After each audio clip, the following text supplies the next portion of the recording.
Hello photographer, welcome back to my channel.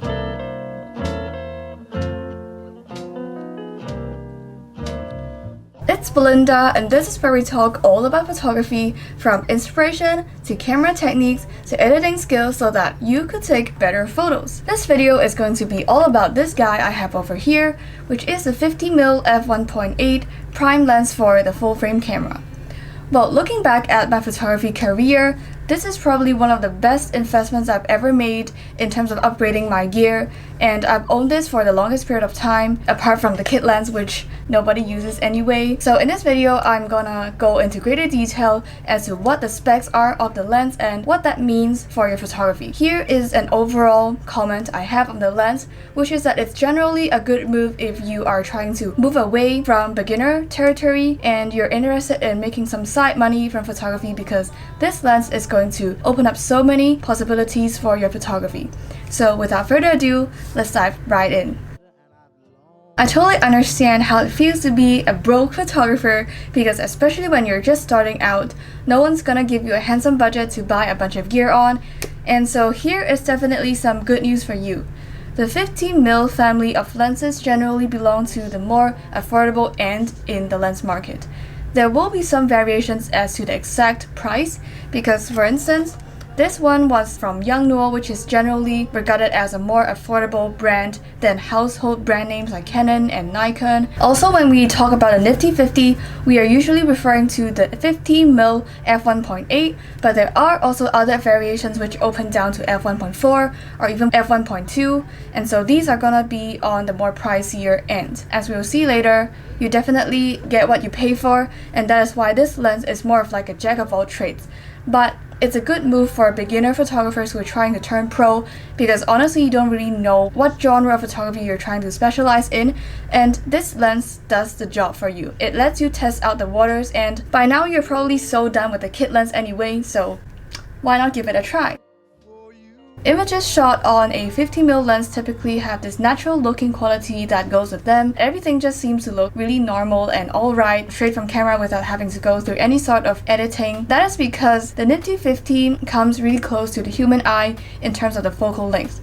Now, the focal length of the human eye should sit somewhere between 40 to 50. If I'm not mistaken, let me know in the comments if you guys know otherwise. And so effectively, when you're shooting on a 50mm, you are seeing the world just like how you're used to seeing the world every day through your very own eyes. This series of shots are taken on the same street as I walk towards a colorful building in the middle. Let's first look at the 50mm shot. Now, let's walk forward, and this is what we get at 35mm. Go for it some more, and this is what we get at 28mm. Notice how the building seems further away in the wider shots as compared to the 50mm shot, and that the buildings on the two sides of the streets seem to be closer and more distorted as well. Generally, wider focal lengths generate more distortions toward the edge and less compression towards the center. Our vision is certainly closer to the 50mm view because the human eye don't see a lot of distortions based on my rich experience of being human. Now, let's walk backwards, and this is what we get at 70mm. Notice how the image looks flat, like everything seems to be packed into the same plane to an extent that it looks so fake. Likewise, a higher focal length generates less distortions towards the edge, but more compression towards the center. As I've said earlier on, the Nifty 50 is kind of like a jack of all trades, where you can't really expect it to do one particular thing exceptionally well. So for example, if you have specific requirements as to the background compression in portraits, or that you want more distortion or even a fisheye effect, apparently the 50mm is not going to give you that. But apart from situations in which you have really specific artistic needs, I guarantee you that you'll almost always be able to find a way to produce decent shots on a Nifty 50. So in other words, now that I've built a more extensive collection of gear, probably the 50mm isn't going to be the lens I use the most, but it's always going to be in my camera bag because I know that I can always fall back on it. This is probably more of a matter of personal preference, but the camera to subject distance is definitely something you have to think about. I personally prefer to shoot from a distance from a subject at which I could still talk to them somehow if they're living people. But in some other cases, being too close could be quite awkward and it can be quite intimidating to the subject, especially people who are not used to being on camera. And so let's put it into context. A typical example of this is portraiture. It takes both your camera skills as well as the model's posing skills to work together in order to produce great shots for you.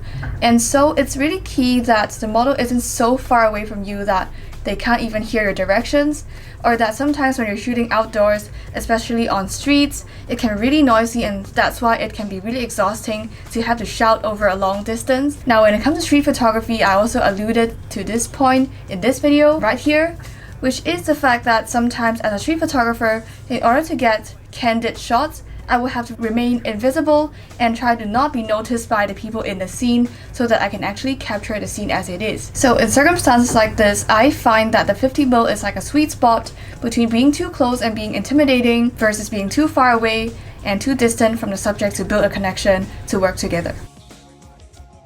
Yes, we're talking about bokeh. It's something that everyone is so obsessed over. But honestly, I will have to admit, looking back at my own photography, being able to get this creamy, buttery, out of focus look in the background really is one of the keys of making my photography look more professional than they otherwise would, let's say shot on a kit lens. The typical nifty 50 allows you to shoot as wide as 1.8, whereas on a kit lens, you at most get 3.5 typically.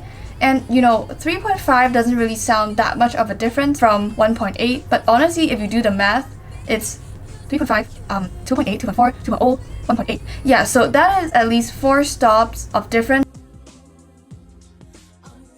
Well, not gonna lie, I can't really math, but at least I can count. It's actually a whopping 7 stops of light there is between f1.8 and f3.5. And that is a lot. Like, hello, you're going to get way better background or foreground blur with the nifty 50 as compared to the kit lens. With the shallower depth of field, you will be able to differentiate objects based on their distance from the camera and feature products and details in a context. Here is a shot of the Canon lens, which is in sharp focus, while the other lenses are blurred. The subject thus becomes isolated from the rest of the photo. Here is another example.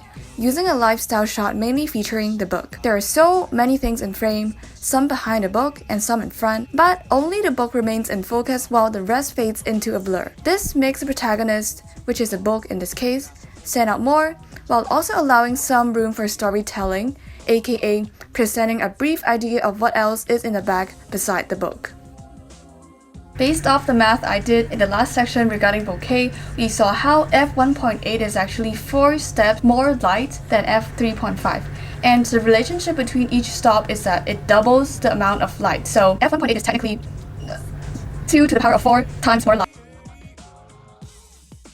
than when you're shooting on f3.5, so that really is a lot. So this is why when you're shooting under dim light conditions, maybe under a cloudy day or especially at night, there are so many more things that you can do with a nifty 50 as compared to the kit lens, because the aperture really does make a difference. You end up with less noisy images even if they're shot under the same lighting condition. Another reason why this piece of Another reason why this piece of glass, or actually plastic, was so critical in terms of my photography growth was because I was always shooting in it. I always brought it to anywhere because honestly it's so easy to carry, it's so lightweight, and it's so small so that it could always fit into my bags and that I wouldn't feel exhausted even shooting in it for one whole day. So the fact that you can bring this lens technically everywhere is a really good reason as to why you should make this upgrade. You improve by shooting more. Having said that, I thought it would be interesting for me to look through my portfolio. Like, I was so shocked to find that an overwhelming majority of the photos, whether paid or unpaid, has been shot on the nifty 50. And so I genuinely think that this could be a turning point for your photography career. So if you do have a chance to actually get hold of a nifty 50, share your results with me because I'm really excited to know. All the best to your photography careers. If you found this content helpful, hit like, subscribe, hit the bell as well because this supports my YouTube channel massively. Thanks for watching guys, and I'll see you in the next video. Bye! By the way, right after I finish recording this video, I literally just dropped my lens from, well, let me show you. Like from the windowsill all the way to the ground. And guess what? It worked! It worked alright! Most of the B-roll in this video has been shot from the Yongnuo 50mm prime lens after it has dropped from that great distance.